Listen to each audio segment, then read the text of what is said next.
Hey, it's me and welcome to the Duel of Concepts channel. Elizabeth Catlett was a sculptor, printmaker, painter, and teacher who sought to change the world through art, particularly through images of Pan-Africanism, communism, and the dignity of black workers. And while she's largely been forgotten today, her work is more important than ever, so let's dive in. This episode is part of our series on black artists, many of whom have been unsung for too long. Elizabeth Catlett was born in 1914 in a small town in Arkansas, but her father died before she was 2 and her mother moved to Los Angeles to be closer to family. There she studied under artist and educator Charles White, who became a mentor and friend. They married in 1939, although the union was complicated by his numerous affairs. She joined his studio and assisted him with his murals while also developing her own style. But their marriage broke down, and they divorced in 1946, partly due to Diego's continued infidelity. Despite their complicated relationship, Catlett credited Rivera with expanding her artistic horizons. Catlett was drawn to printmaking because it allowed her to reproduce images quickly and cheaply, making them accessible to a wider audience. She produced powerful images that challenged the status quo and gave voice to the marginalized. As a black American in a predominantly white male artistic sphere, she faced discrimination and was often excluded from exhibitions. The exhibition was a critical success, cementing her reputation as one of Mexico's leading artists. Nevertheless, she persevered and went on to have a successful career as an artist and printmaker. She had become increasingly critical of the regime's policies towards artists and intellectuals. Although she missed her family and friends in the United States, she felt that she could no longer live there without compromising her principles. She realized that by giving up her citizenship, she could continue to live and work in Mexico freely. Her work continues to inspire and challenge viewers to this day. The sculpture depicts a sharecropper woman standing tall despite the hardships she has endured. It was one of her largest sculptures and was displayed prominently at the Palacio de Bellas Artes, challenging viewers to confront the realities of racial inequality and injustice. These details not only add visual interest, but also serve as a testament to the dignity and humanity of the sharecropper community.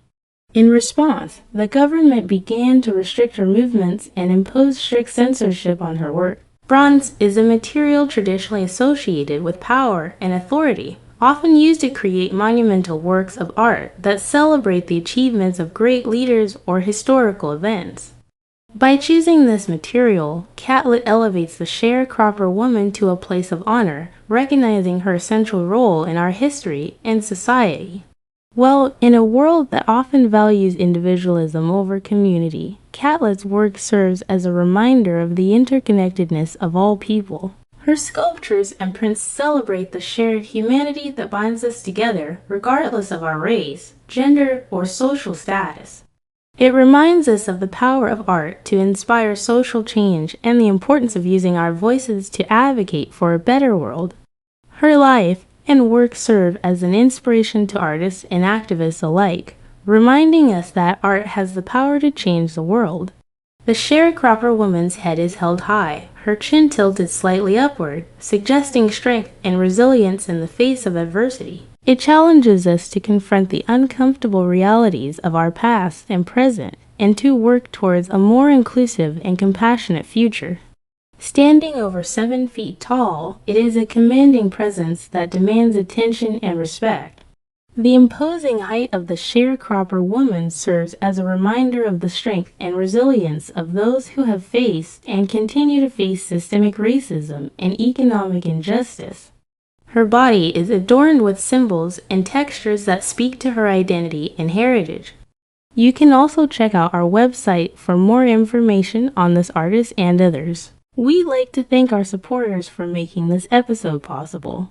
Thanks for watching. See you next time. A necklace made of what appears to be corn reminds us of her connection to the land and the cycle of planting and harvest, and introducing her to the world of Mexican muralism, a style of large-scale public art that celebrated social and political issues. During this time, she produced some of her most well-known works, including the murals America and the West Indies and the history of the Mexican Revolution. At the time, the country's ruling party had a strong focus on indigenismo, meaning they emphasized the importance of indigenous cultures in national identity. As tensions rose in Mexico in the late 1960s, Catlett found herself caught between two oppressive forces. It is a call to action, urging us to recognize the contributions of those who have been marginalized and to work towards a more equitable world. On one hand, the Mexican government was becoming increasingly authoritarian and hostile towards dissidents. Despite her success and recognition, she was still seen as an outsider by many in the predominantly white artistic community. However, she continued to produce powerful and thought-provoking work that addressed social issues and celebrated Black identity. On the other hand, the U.S. government was pressuring Mexico to extradite her for her alleged communist ties. But Catlett, along with other members of the Communist Party, thought this focus was misguided and did not do enough to address the country's racial inequalities. Instead, she wanted to highlight the contributions of Black Mexicans and bring attention to their struggles under the regime. Rivera was a communist and a vocal supporter of the Mexican Revolution, which aimed to dismantle the country's oppressive class system. His partner in both art and life, Frida Kahlo, was also a communist and one of the most renowned artists of the 20th century. Together, Rivera and Kahlo introduced Catlett to a group of influential Mexican intellectuals and artists, many of whom were affiliated with the Communist Party. He encouraged her to make art that reflected her own experiences and those of her community. The prints often featured strong female figures engaged in political action or everyday life. For example, the portfolio Sharecropper series depicts the harsh realities of sharecropping, a system of tenant farming that kept many rural African Americans trapped in poverty. Through powerful imagery and bold colors, Catlett gave visibility to these communities and their struggles. But UCLA didn't offer a major in art, so she instead received a degree in physical education with a minor in art. This actually ended up being very useful because, as we'll see, she later used her knowledge of anatomy and movement to inform her sculptures of Black life. From an early age, Elizabeth showed interest in art, drawing and painting on whatever materials she had. She was also highly influenced by the cultural richness of her community, including spirituals, blues music, and folk tales. When she was 17, Catlett enrolled in the University of California, Los Angeles. After graduating, she taught physical education and art at a high school in Los Angeles, but soon left to attend the prestigious Cranbrook Academy of Art in Michigan. It was there that her artistic talent was recognized by the faculty. She was one of only 8 students selected for the Academy's Artist Residency program. In 1937, she returned to Los Angeles where she met Diego Rivera, a prominent Mexican muralist. In 1940, Catlett traveled to Mexico City to study mural painting with Diego. In 1943, Elizabeth and Diego welcomed their son, Diego, who would later become a photographer. It was during this period in Mexico that Catlett's art began to explore themes of social justice and Pan-Africanism. In 1946, Catlett co-founded a collective of artists called the Taller de Gráfica Popular, or the Workshop of Popular Graphics, which aimed to use art as a tool for political activism and social change. During her time with the Taller, she created several series of prints that explored themes of Black identity, social justice, and the dignity of workers. Catlett's time in Mexico was not without its challenges. In 1959, she became the first Black woman to have a solo exhibition at the Palacio de Bellas Artes in Mexico City. By the late 1960s, however, Catlett's relationship with the Mexican government had deteriorated.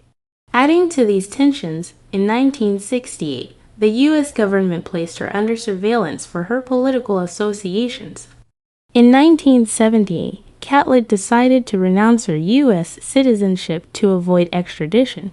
In addition to facing pressure from the U.S. government, Catlett also encountered racism within the art world in Mexico. Over the course of her career, she created hundreds of sculptures, prints, and drawings that documented the lives of ordinary people and gave voice to the voiceless. One of Catlett's most iconic works is a bronze sculpture titled Sharecropper, which she completed in 1960. The figure stands with her right arm raised in a gesture of defiance, holding a sickle, a traditional farming tool that symbolizes both labor and revolution. The surface of the sculpture is rich with texture, from the folds and creases of the woman's dress to the intricate patterns on her shawl. Catlett's choice of bronze for the sculpture is particularly significant. The sheer scale of the sculpture further emphasizes the importance of the subject.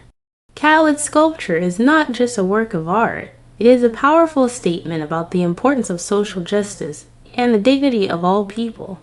So why does Catlett's work remain so important today? Moreover, in a time when social and racial tensions continue to escalate, her work calls for dialogue, understanding, and empathy. Finally, in an era of political division and uncertainty, Catlett's work stands as a beacon of hope. Elizabeth Catlett paved the way for future generations of activist artists by fearlessly using her platform to amplify marginalized voices and demand social change.